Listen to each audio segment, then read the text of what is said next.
In a village where everyone is a farmer, there lived a man called Obinna. Obinna didn't have a farm of his own because he was poor, but he was hardworking. He helped work on people's farm and he was paid very well. He wanted to go to the big city and farm. He saved up every money he got to actualize his dream. One day he decided to leave the village for the big city with his friend who lives in the city and works at the cocoa farm. Obinna didn't stop working when he got to the city. He worked even harder at the farm. Fortune finally smiled on Obinna after working for several years. Obinna became very wealthy and known. He started his own business and had lots of staff working for him. Do you know how it is? Obinna became reckless. He was carried away with the city life. Obinna went from one party to another. He drank every day and was very wasteful. He didn't even care about his business or whatever the business was going through. Obinna would always say, I have worked so hard. I know where I'm coming from and how hard it was for me to feed. Now I have gotten to this point. I am going to enjoy this money. I do not care.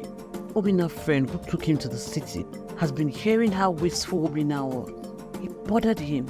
So he asked Obinna, Obinna, are you okay? What is wrong? What is happening to you? Have you forgotten how long it took you to build this business?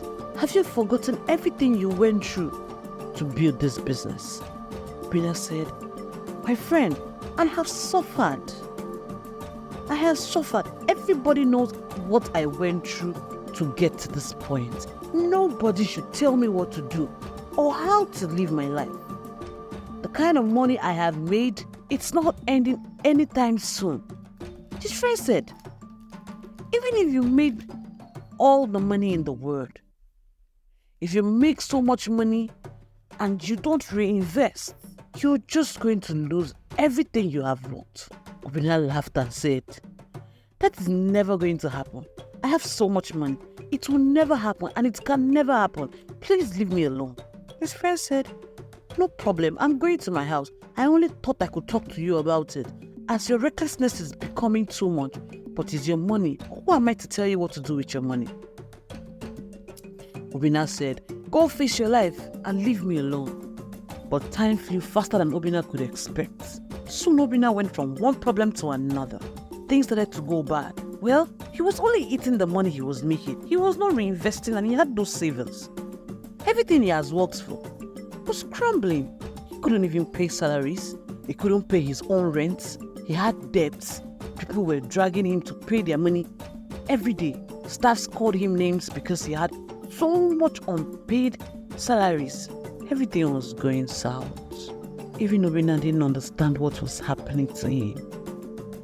As he had lost everything he worked for several years in a flash of his eyes, he didn't know who to run to. There was nobody to run to. Because even his friend had stopped talking to him and had told him to enjoy whatever fate he brings upon himself. Obinna couldn't bear the shame. People who called him boss, people who hailed and greeted him, would no longer give him the same respect. So Obinna packed the few things he had remaining and went back to the village. Funny how it is when Obinna got to the village. The news had already spread very fast. He didn't even know the news had spread. He was surprised. The minute he got to the village, it was as if he came back to the village the same way he left. Even people he left in the village had already gotten better even though they didn't leave the village. He was ashamed of himself. Villagers would mock him. Villagers would call him names. Everybody laughed at him. They even started saying to his face that he should go back to where he's coming from, that nobody wants a failure like him around them. Obinna didn't know what to do. Obinna couldn't even bear the pain. One night, Obinna could not stand the pain and the depression he was going into. Obinna packed his things and ran away from the village again. But this time, nobody knew where he went, and nobody ever heard from Obinna again. That is the end of today's story. What did you learn from today's story? Would you want to be like Obinna, or would you rather reinvest and save for rainy days when you begin to make money? Tell tell us what you learned from today's story.